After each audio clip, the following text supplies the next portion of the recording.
Le dating, en fait, il est fait pour échouer. Le dating, et c'est pour ça, donc, je vais prendre une scène de dating, ok, avec ce que vous avez entendu maintenant. Donc, le masculin, qui a besoin de se focaliser, de temps de transition, tout ça, il vient chercher le féminin pour l'emmener à un restaurant. Donc, elle rentre dans la voiture. Lui, il est préoccupé, il a un but. Le but, c'est de l'emmener au restaurant en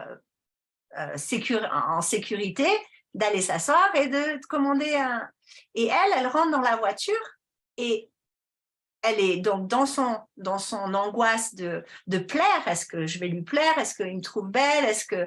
Voilà, toutes ces questions qui font déjà qu'elle commence à se contorter un peu.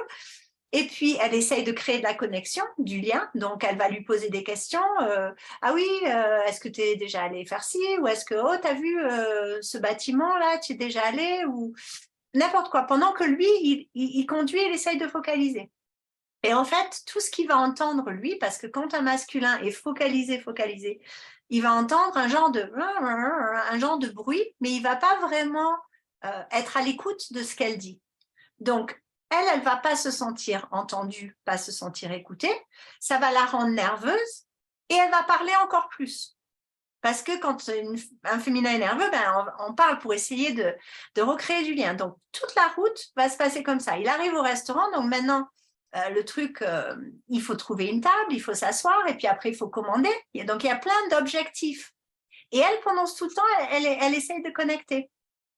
Donc, ça, c'est comment le truc, il débute. Un autre truc, si par exemple, il lui dit... il veut lui faire plaisir, donc il veut gagner avec elle, il veut l'impressionner d'une certaine manière, être un peu héroïque dans le sens de l'impressionner. Il va lui dire où est-ce que tu aimerais aller manger, par exemple. Et elle veut plaire, elle veut pas déplaire. Donc elle va dire quelque chose, n'importe où tu veux, c'est parfait. Alors lui, il voulait une réponse pour pouvoir gagner avec elle pour que ça se passe bien. Elle lui en donne pas. Donc maintenant, il se dit, OK. Donc, OK, la dernière femme que j'ai emmenée au restaurant, qu'est-ce qu'elle a aimé? C'était où qu'on est allé que ça lui a plu? Et là, il va penser à un autre endroit. Ah oui, ça, elle a aimé. OK, je vais l'emmener là. Il l'emmène à ce restaurant, ils ouvrent la porte, le maître chef, il ouvre. Ah, bonjour monsieur, vous êtes de retour. Ça fait plaisir de vous voir à nouveau. Et elle va se dire, il m'emmène dans un truc, c'est même pas spécial, c'est même pas pour moi, il vient là tout. Enfin voilà. Et déjà, ça peut commencer le dating de travers. Et quand, au moment où ils sont en train de manger, à chaque fois il faut commander le dessert, il faut payer, à chaque fois, il va se refocaliser sur ce qu'il faut faire et elle va perdre la connexion. Et elle va se sentir déconnectée. Dès que le masculin, quand il est focalisé sur nous, on est super bien. On adore le masculin focalisé sur nous parce qu'il est 100% focalisé sur nous. Il n'y a rien de mieux. Mais dès qu'il transitionne et il fait autre chose, eh ben, il déconnecte avec nous. Et il ne fait pas exprès, ça fait partie du 100%, rien. Et quand on est déconnecté, ben, on est mal. Donc ça, c'est juste beaucoup de choses qui se passent pour les first dates, premières dates. Et puis, il y en a plein d'autres même. Voilà, ça donne un petit exemple. Ça vous est déjà arrivé? Vous avez déjà eu des expériences comme ça? Alors, je voulais dire que ça arrive aussi même hors dating, parce que finalement, ce que tu racontes, ça se passe au quotidien. C'est exactement la même chose. Et Oui. moi, ce que tu expliques, j'avais déjà entendu ta conférence. Et rien que le fait de le savoir, mais ça change tout en fait. Ouais. Dans les moments où l'autre il est attentif ou pas et de savoir pourquoi, et c'est vrai que ça enlève comme tu dis, on se sent pas délaissé parce qu'en fait on sait qu'il est focus sur autre chose. Donc c'est super intéressant. Oui, d'ailleurs, Alison, elle le dit d'une manière super. Elle dit, une fois que vous comprenez que le masculin, il est single focus, donc focalisation ciblée, vous savez qu'il n'est pas en train de vous ignorer. Le masculin n'ignore jamais le féminin exprès, parce que ça voudrait dire faire deux choses en même temps. Et donc, ouais. Ouais, c'est chouette. Et c'est vrai que ça fait du bien de le savoir. Ça nous enlève. Parce qu'un autre truc pour le féminin, on n'en a pas parlé, mais c'est le féminin est le centre de l'univers. Tout tourne autour de nous. Hein, on voit tout autour et tout tourne autour de nous. Donc, si l'autre fait quelque chose, qu'est-ce que j'ai fait ou qu'est-ce que j'ai pas fait qui fait qu'il est comme ça? Et on se pose plein de questions. Oui, Sandrine. Ce que tu disais tout à l'heure, parce que je l'ai expérimenté aussi sur justement le moment de transition, où tu sais que là, ça ne sert à rien de déranger ou de demander quelque chose, mais simplement attendre le moment propice. Et c'est vrai que ça enlève beaucoup de frustration aussi. Ouais. Ouais, c'est bien que tu parles de ça parce que j'en ai pas parlé non plus, mais il y a vraiment toute une technique de comment demander quelque chose au masculin, à quel moment et comment le faire, comment vraiment avoir nos besoins remplis. Juste par ça, de pouvoir dire excuse-moi de t'interrompre, parce que quand le masculin il est focalisé, mais quand il est en transition, il est aussi pas, comme on dit, disponible vraiment à nous. En fait, on dérange toujours le masculin. Et quand on le voit devant la télé avec le truc, et on pense qu'il est libre et qu'on peut lui parler, mais en fait, non. Il est aussi en temps de transition de faire autre chose. Donc, si on veut l'attention du masculin, c'est toujours de pouvoir dire excuse-moi de te déranger, est-ce que je peux se poser une question? Si c'est quelque chose de rapide, on peut même le voir, le masculin, donc il est focalisé. On lui dit excuse-moi de te déranger. Il va faire comme ça. Et parce que c'est quelque chose de rapide, il va nous donner son attention rapide, il va nous répondre et puis boum, il retourne. Si c'est quelque chose qu'on a besoin de parler, peut-être ça va prendre 10 minutes, il faut carrément demander un rendez-vous, de dire voilà, il y a quelque chose que j'aimerais discuter avec toi, c'est autour de ça, te fais pas de soucis, il n'y a rien de mal, mais voilà, quand est-ce qu'on peut prendre un moment? Et là, il va dire peut-être demain soir à 6 heures. Et là, ok, on sait, on aura notre temps et on pourra, et on aura son attention à 100% sur nous à ce moment-là. Parce que souvent, une femme va demander à un homme, pendant qu'il est focalisé à autre chose, quand tu reviens des courses, tu peux prendre du beurre? Ah, ok. Il va dire oui, mais ça ne va pas enregistrer dans le cerveau.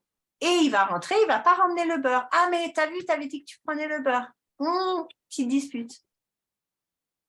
Non, si vraiment on veut quelque chose, il faut le demander quand on a l'attention focalisée du masculin.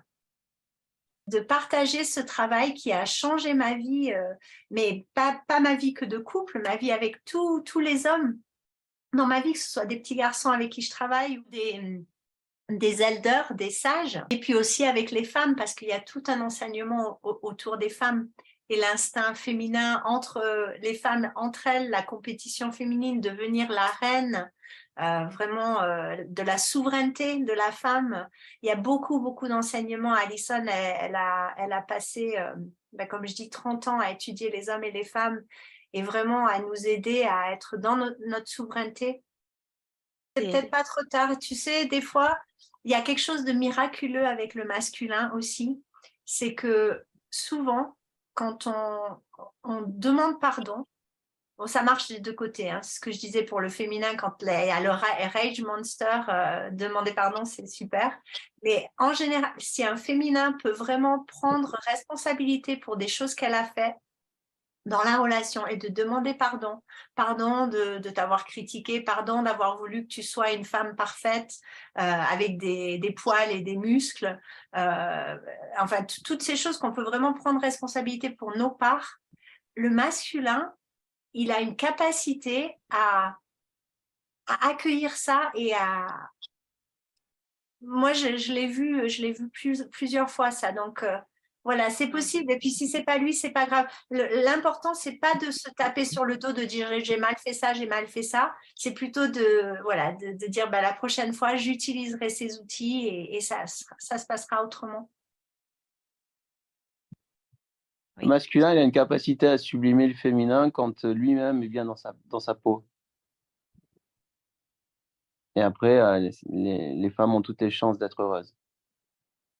Et oui, mais tu sais, quand une femme voit le masculin, et ça, c'est quelque chose du fait qu'on a été tellement violenté par le masculin, dès qu'un homme dans le couple se sent un petit peu trop, peut-être il a regardé le foot avec les copains, il rentre, il est et ben nous, ça nous fait peur et clac, ça peut être des petits trucs, une petite remarque, un petit truc qui va et du coup, on va voir les épaules du masculin, au lieu d'être comme ça, et ça, il va être comme ça. Et puis, on le brise avec des petits trucs. Ça, on peut en parler aussi dans une autre fois, mais il y a toutes les manières que les femmes émasculinent les hommes quand elles se sentent en danger.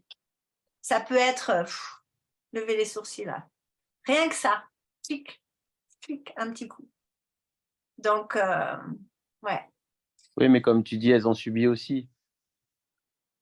Donc, il y a une défensive qui se met des deux côtés. Et cette défensive, arrivée à 45, 50, 55 ans, elle est encore plus accrue. Et c'est pour ça qu'on n'y croit plus à un moment donné, parce qu'on ne fait plus confiance. On va multiplier, comme tu dis, les datings, les rendez-vous, et puis la femme, maintenant, elle est capable de tourner la page comme l'homme. Donc ça aussi, ça a évolué.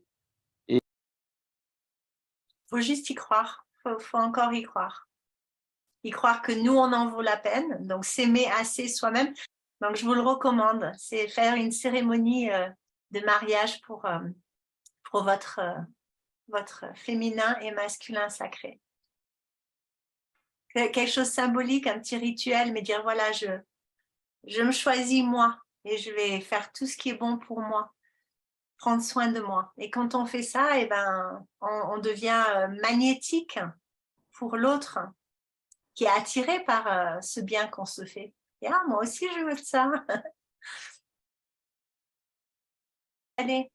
Alison, elle disait toujours quand elle enseignait dans les séminaires, elle donnait des informations aux femmes sur les hommes pendant 2 jours.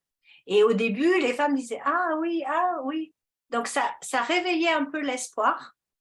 Et puis, en fait, il y avait le doute qui revenait. Non, mais c'est pas possible, non, c'est pas vrai. Et à la fin des 2 jours, elle avait ce qu'on appelle un panel d'hommes, donc entre 3 et 5 hommes de tout âge, donc un prince, un roi, un chevalier.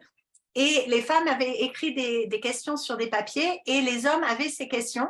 Et leur seul engagement, c'était si je réponds aux questions, je vous dis la vérité 100%. Donc, ou je choisis de ne pas y répondre, ou je vous dis vraiment comment c'est pour moi. Et donc, pendant 1 heure, les hommes répondaient aux questions. Et toutes les femmes dans la salle, mais les larmes qui coulaient, on se disait « Oh, mais c'est vrai !» Et on était tellement... C'était extraordinaire, j'adorais ces temps-là. Et éventuellement, peut-être ce sera vous, les bons hommes qui sont venus ce soir, qui pourront être des validateurs du panel aussi. En tout cas, c'est vraiment chouette que vous soyez venus. Merci de vos présences. Plaisir.